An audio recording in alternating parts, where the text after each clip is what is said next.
Hey, Fidelity, how can I remember to invest every month? With the Fidelity app, you can choose a schedule and set up recurring investments in stocks and ETFs.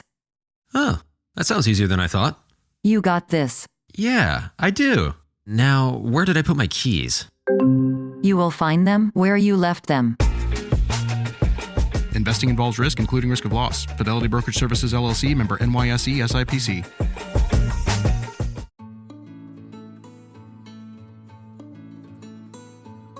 Welcome to Raising Me. I'm Adrienne Stein, and here each and every week we dive into the joys and the challenges of parenting, leaning on the experts for their advice and their guidance. And before we get started, a big shout out and a thank you to our sponsor, Maine Health. Today, we're talking about a difficult but really important topic, and that is helping our children navigate grief, whether it's the loss of a loved one or a pet, or maybe it's even just a big life change. Kids all process grief in their own unique ways. So, how can we support them, answer their questions, help them heal? Our guests today are Gretchen Johnson and Sara Asch. Gretchen is the executive director of the Center for Grieving Children here in Maine, and Sara is the director of outreach and education there. They're going to share some insights and some practical advice to guide us parents through this emotional journey, or certainly what can be. Check it out. Gretchen and Sara, thank you so much for being here with us. This is such an important topic. It's a very difficult topic, but certainly appreciate you being with us as we try to help parents help their kids navigate through grief. So let's just start off with what exactly do you do? How do you help parents when it comes to this process? Well, the Center for Grieving Children provides age-based peer support groups for kids and their caregivers or family members through grief. And we use volunteer facilitators, and our staff are trained to help kids of all ages from 3 through young adulthood when they are grieving. And so with the adults, what we do is while their kids are in peer support groups, the adults are in groups for the caregivers. It's not always a parent. It might be a grandparent, an aunt, an uncle, a foster parent. So we have concurrent groups for adults running as the kids are in their groups. And we break everybody up by age group. You know, it's interesting because as I said, parents, the reality hit me is that you're not really often or always working with parents. You're working with the adults around a child who might be grieving. So it's just an important point to make there. You know, grieving, sometimes you think of, quote unquote, the obvious, like the death of a close family member.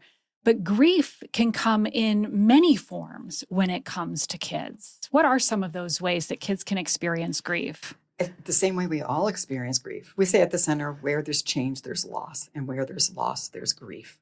So when there's a divorce in the family, or a family has to move, or a pet dies, it's frequently the first exposure actually a child has to death is the death of a pet.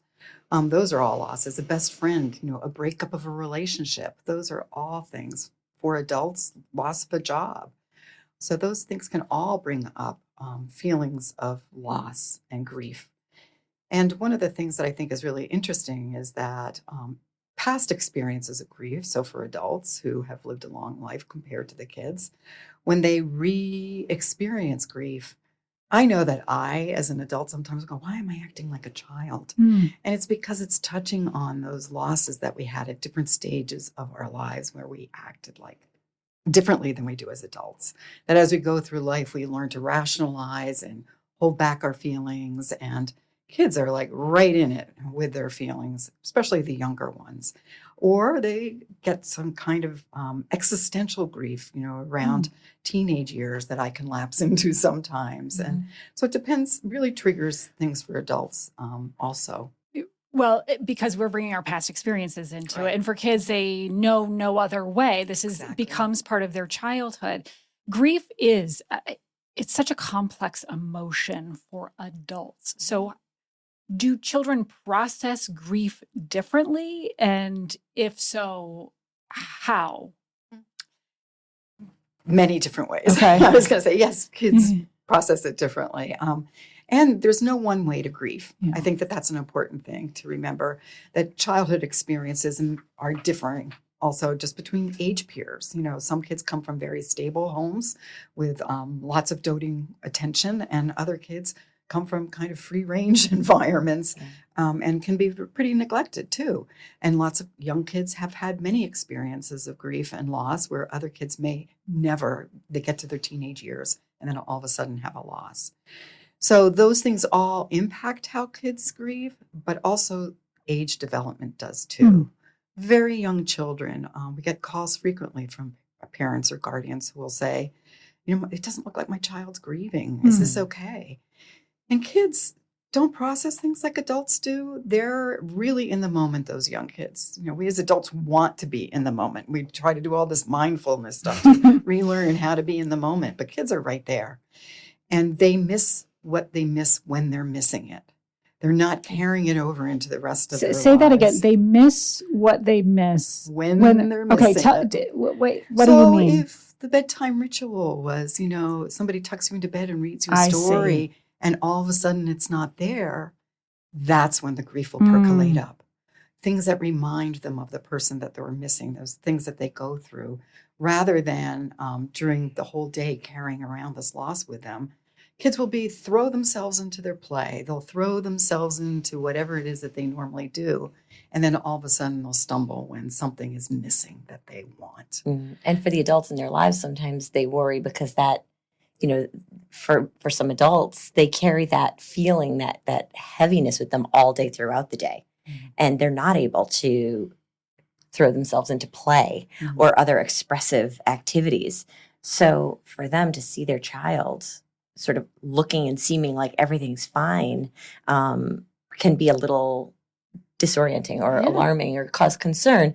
And so that's one of the things that we help them kind of process at the center, which is every loss is unique. Every journey is unique. Everyone's reaction is unique. Every child is unique. So there's no one perfect model. There's no one perfect response to get through grief in the ideal way. It's there. I think one of the other things that we talk about sometime with kids and their responses to grief also is that there are times when a child isn't looking like they're grieving that you should be worried. So how do you gauge when it's a problem? And there's kind of three overall reactions to grief. There's kids who act out, and they're actually probably the healthiest kids because they get the attention they need.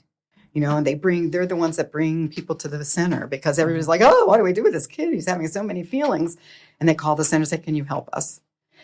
And then on the other kid side, you have kids who are kind of quiet and withdrawn, and people are worried about them because it's a change in behavior. Both of these are changes in behaviors, that these kids weren't formerly kids that were acting out or kids that were withdrawn. So you're looking for that change in behavior.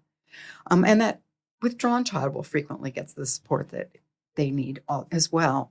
But there's one in the middle that people think they're doing so well, and it's the overachiever. That I think we all have a tendency to think about, if I could have just done something different, maybe this wouldn't have happened. Put on our magical thinking hats. And, maybe if I had told them enough to put on their helmets when they took their bikes, that they wouldn't have had that head injury this time. So that's my fault as an adult. Or a sibling of that same child might say, if only I had ridden with them. They asked me to go with them and I didn't. And so they think, okay, I'm going to be the best person I can be. I'm going to do great in school. I'm going to play sports. I'm going to pay attention. I'm going to clean up my room. I'm going to do my chores. So overcompensating for it. So looking for those differences in behavior is really what we're looking for, and not praising a child who all of a sudden is overachieving, because can you imagine how stressful it is? Oh my gosh, of course. So for the kids though, so they're overachieving, or the kids who are withdrawn, or the kids who are acting out, if they're not directly saying, hey, I'm feeling this, like how do we get kids to open up about their feelings, to express their feelings in a healthy way? Well, I think, even for the kids who are not demonstrating any of those changes in behavior, I think services like peer support and reflective listening and empathy are very important for anybody grieving. We don't live in a society that creates enough space and enough opportunities to grieve in a full way. So that's why the center, I think, really is so relevant and so helpful for so many people, even those who maybe aren't stuck in their grief, but are just really looking to make sure that they have the opportunity to honor the memory of the person they lost, to really express their feelings when they emerge in whatever way for as long as they might have them. You might get a couple of weeks of bereavement or a couple of days of bereavement, but that certainly doesn't reflect your experience of the journey. So, being able to come to the center, whether your child is experiencing, sort of these behaviors that are changes, or whether you're just seeking that kind of support and a community in which to talk about your feelings as an adult who has a child, or to support your child. Many people come for the children, but end up getting a lot of the support for themselves. And I think, to answer your question, I think one of the best things we can do to support a child who's experiencing grief is to take care of ourselves and to make sure that we are modeling really healthy emotional expression, and that we are showing them that emotions aren't something to stifle or be scared of or run away from, and it's okay to talk about them. Yeah, really allowing that feeling. Is there, there are different levels of grief and sadness. So is there a way to distinguish between, my child is feeling sad versus like really grieving and might need help? Like, are there some things to watch for? I think it depends on the age and the personality of the child. Again, looking for differences, again, like we spoke about before. But also, is the child isolated? Do they have a place? Or is the adult isolated? Do they have anybody they can lean on? Do they have a support system? Do they have natural supports, friends, family? I think it can be hard when they get to be teenagers, that parents, it's a time of life when kids should naturally be pulling away from parents, trying to establish themselves in the world. And we can all be worrying about what's going on with them. But if you know that they have good friends, that's a good place to start. Are they connected to somebody at school, a counselor or teacher that they particularly like, a coach? Looking for those things to know that they have supports. If you feel that they are alone, grief can be very isolating. It's not a world that welcomes talk of death. To come to a place like the center and make sure that they have that, that's a good thing to do. Community. I think really having a community of trusted people with whom you can express feeling and feel open and bring your whole self is really the most important thing. I think with teens too, one of the things is they can shuffle their feet about coming to the center. Oh, sure. Need to come to the center. And I am totally about telling people it's okay to bribe them the first few weeks. What happens frequently with teens particularly is they come for a couple of weeks and they are surprised that these groups aren't always. There are certainly very sad times in the groups, but it's a social group. It's a community. These kids get to care about each other. They talk about what's going on in school. They talk about what's going on in the social life. They talk about music. They talk about movies. They talk about games. It's not just about the grief, but what they all understand when they walk in that room is that everybody else in that room knows when I'm talking about this, there's somebody in my life that's missing out on having the conversation about me, about getting my driver's license or applying to college or going to prom or making the team. And they don't. I don't need to add that. I don't need to explain that. Everyone here gets it. I don't have to be worried about somebody bringing it up and embarrassing me in front of other people. I don't have to worry about making other people, and I use air quotes, making other people feel bad. You're walking around feeling sad all the time, and yet you're worried about taking care of other people. It's a place where kids can kick back and relax for those teens. Well, it's the bonding experience, unfortunately, that nobody wants to be bonded over, but you can certainly relate in a way that many other teenagers couldn't. So how would you suggest, or how do you approach talking about loss with a child? And I'm thinking especially when maybe they don't fully comprehend what happened. Obviously, teenagers have a much different comprehension than I think a toddler or an elementary school age child. We get a lot of calls from adults asking, how do I talk to my child? How do I know how much to share?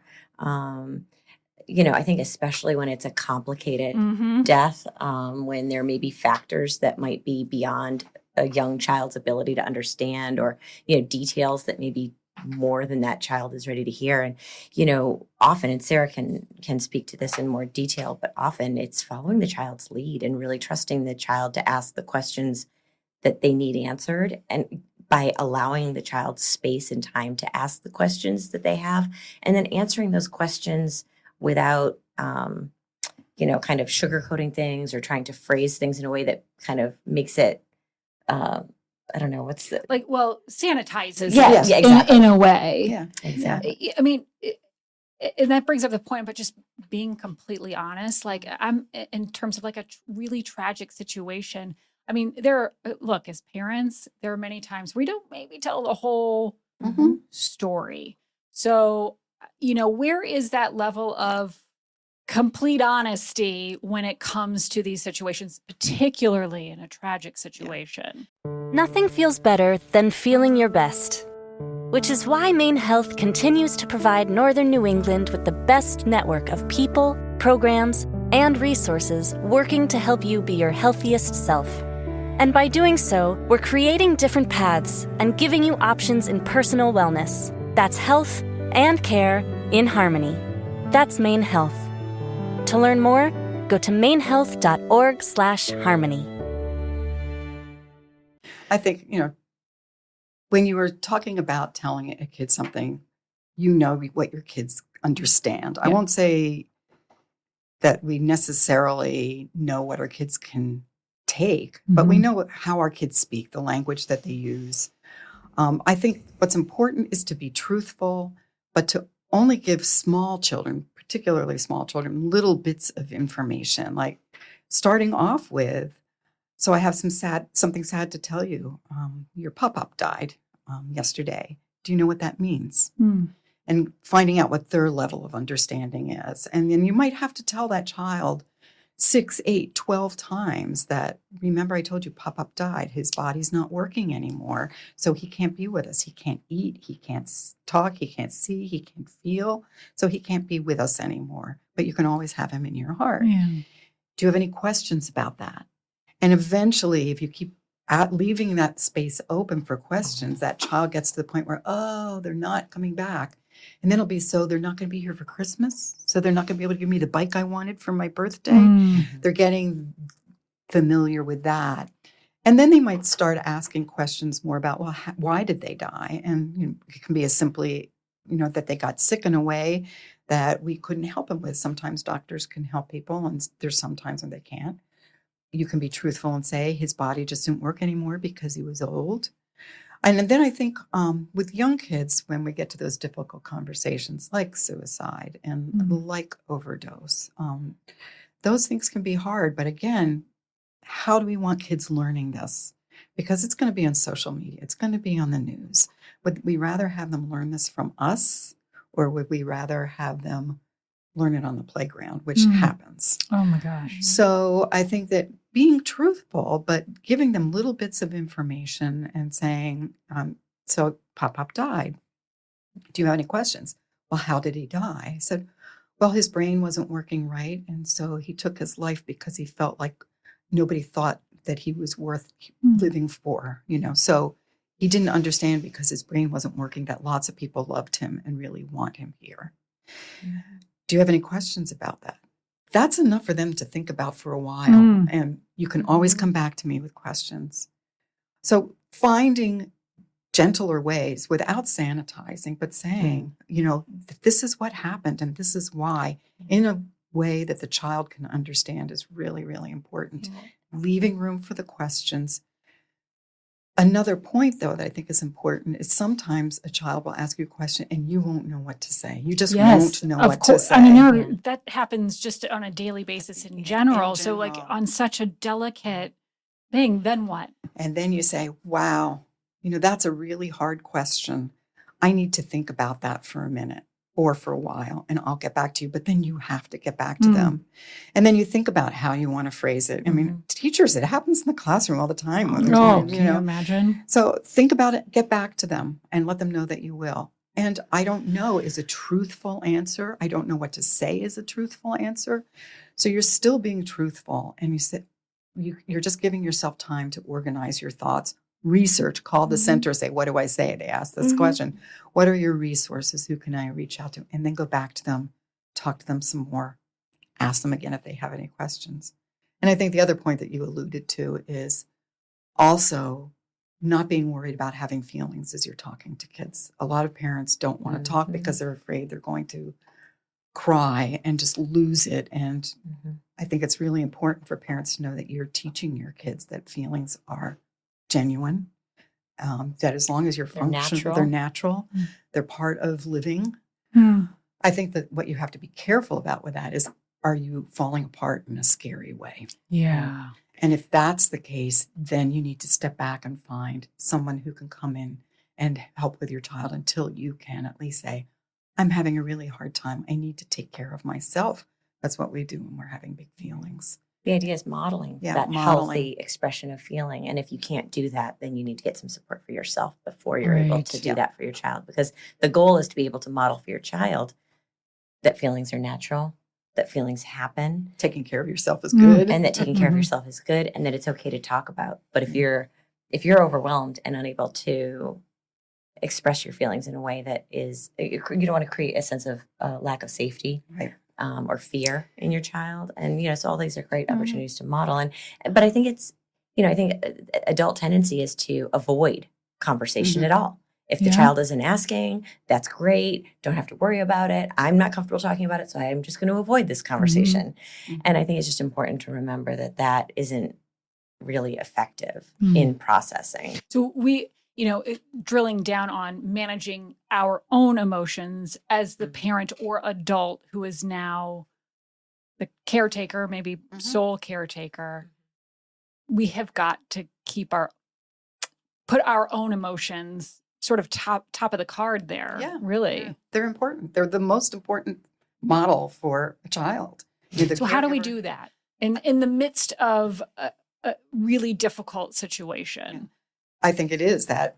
Who are your go-to people? Who can you lean on and say, right now, Heather or Gretchen or whoever is going to come in and take care right now of you while I go take care of myself. What do you need for yourself in those times? Do you want to go talk to another friend? Do you want to go for a walk? Do you want to have a good cry? There's nothing wrong with a good cry. It's very cathartic. Little kids, one of my favorite things about the way little kids really sob is they get to the end of their crying and they go, and then they're done. And a lot of yogic and breathing practices do this thing where you take 3 inhales and then you let it out. Kids know that naturally. Wow. And it helps regulate your whole nervous system and bring you back to that kind of steady state. So what is it you need? Do you need to do a meditation, a breathing practice, some yoga?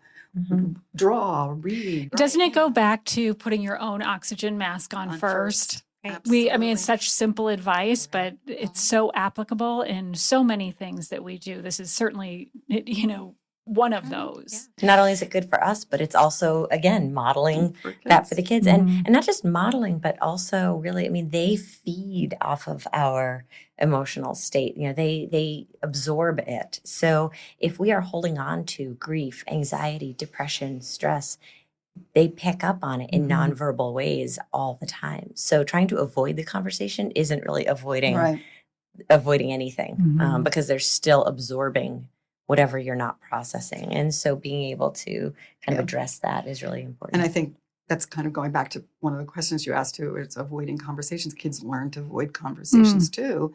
And so then what do we do when we're worried that maybe our kids should be talking? And it's like, okay, I'm going to model. I'm going to talk about my own feelings and to say, I had a really hard day today. I was thinking about your brother and I just got really sad and I had to take a break from work. What do you do when you're feeling sad about your brother?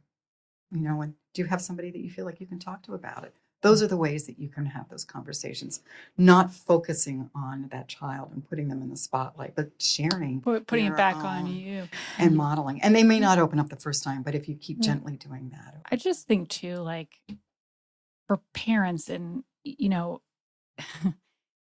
it it has to be a very lonely experience too.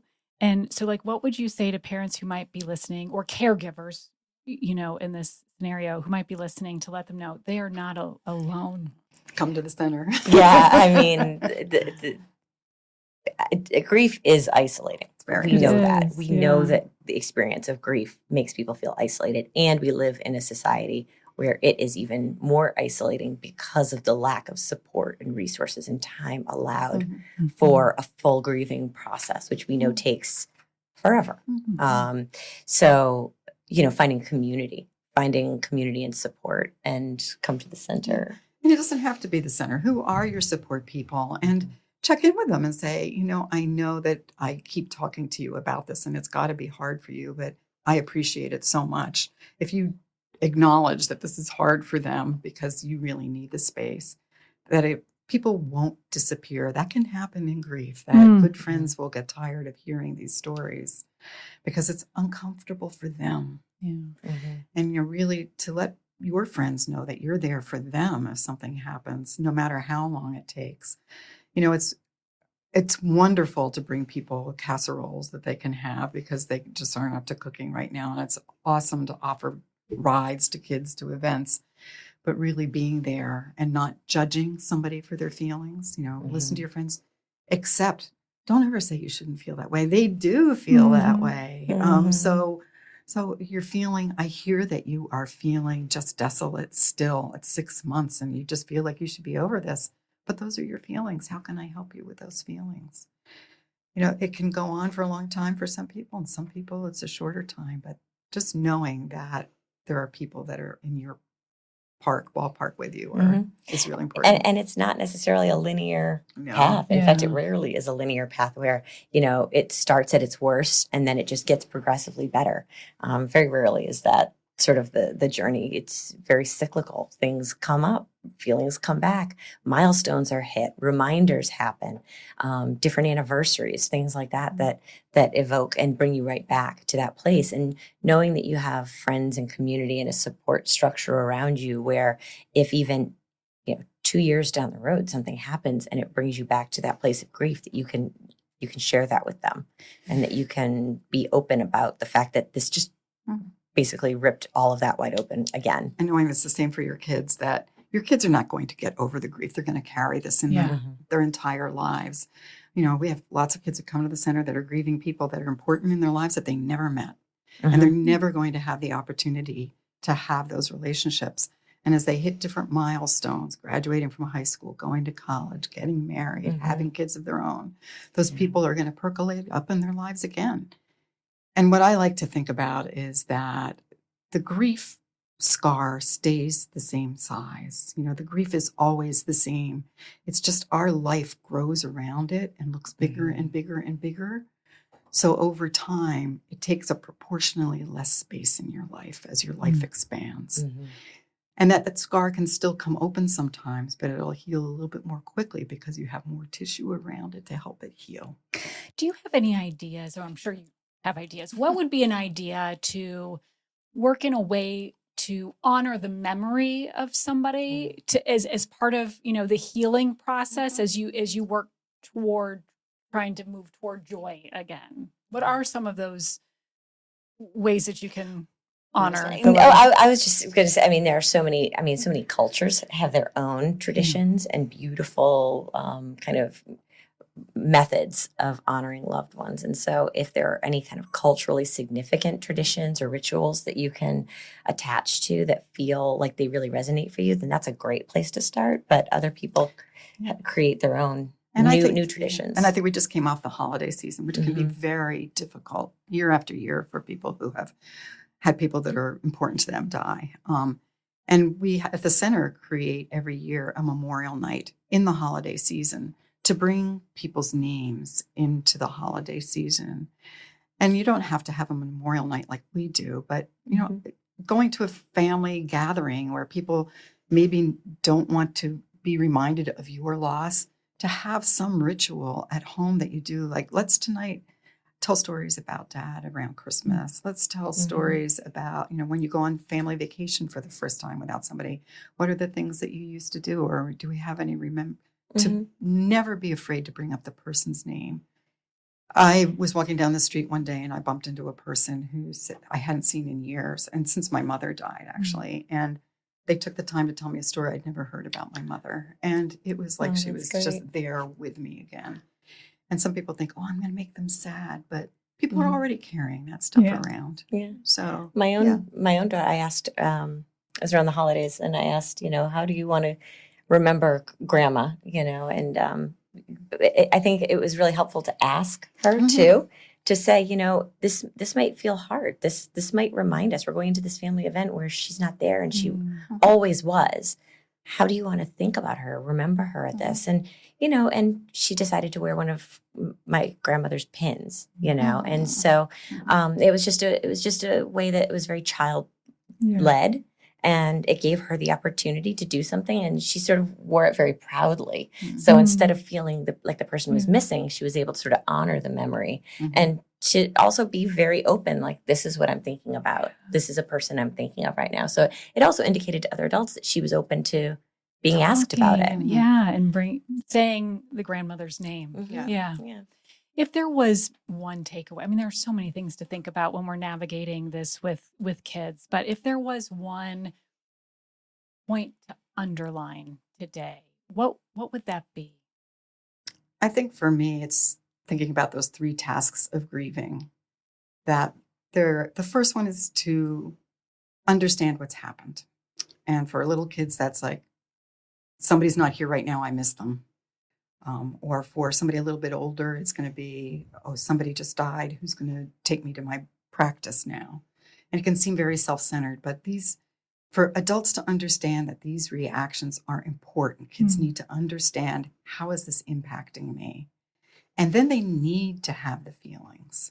We all need to have the feelings. Adults need to understand. For an adult, it might be today, I am bereft, my husband just died. And then a month from now, it might be, I am overwhelmed because I'm not used to doing all this stuff by myself. And a year later, it might be, I can't believe, it's winter now and I have to shovel the snow by myself. Right. So there's all these things, that new understandings that come along. The feelings are never wrong. It's, what do we do with the feelings? So acknowledging the feelings, not judging the feelings, helping people express them in a healthy way. I can see that you're so angry, you want to bite somebody. What can we do with that energy instead? Something like that with kids. And then finally, what is it we can do to remember these people and integrate this loss into our lives in a healthy way? It can be something like wearing a pin to a family celebration. And it can be something as simple as just like, I just want to be more like my mom. It can be founding Mothers Against Drunk Driving. It can be choosing a profession. It can be naming a child after somebody. It can be whatever you want it to be. How am I going to remember them and honor them, or integrate that loss, that maybe it wasn't that I want to honor them. Maybe it's another thing. I want to learn how to be better than that. What can I do with this loss? Right. Yeah. Gretchen, did you have? No, I think it's important. One of the things we always remind ourselves of too is, like Sara just mentioned, not every death is of a loved one. And so sometimes those conflicting feelings create other challenges. So I think that, I think, as Sara said, the most important, really just having the feeling, acknowledging it, and then being able to integrate it. Yeah. Such a difficult conversation, with children around this time, but it's an important part of life. And thank you both so much for your insight. Of course, I do want to mention we'll have more resources on our website, which is wgme.com/raisingme. Sara, Gretchen, thank you so much. Thank you so much. And again, just really a big thank you to Sara and Gretchen for their experience and their expertise. And of course, a thank you to you for listening to Raising Me. I'm Adrienne Stein. This episode is edited by Megan Littlefield and produced with Nate Eldridge. Please follow Raising Me wherever you get your podcasts. And of course, consider a positive rating and review, which helps others to find this message as well. Wherever you are, I hope you learn something new and get to take a little time for you.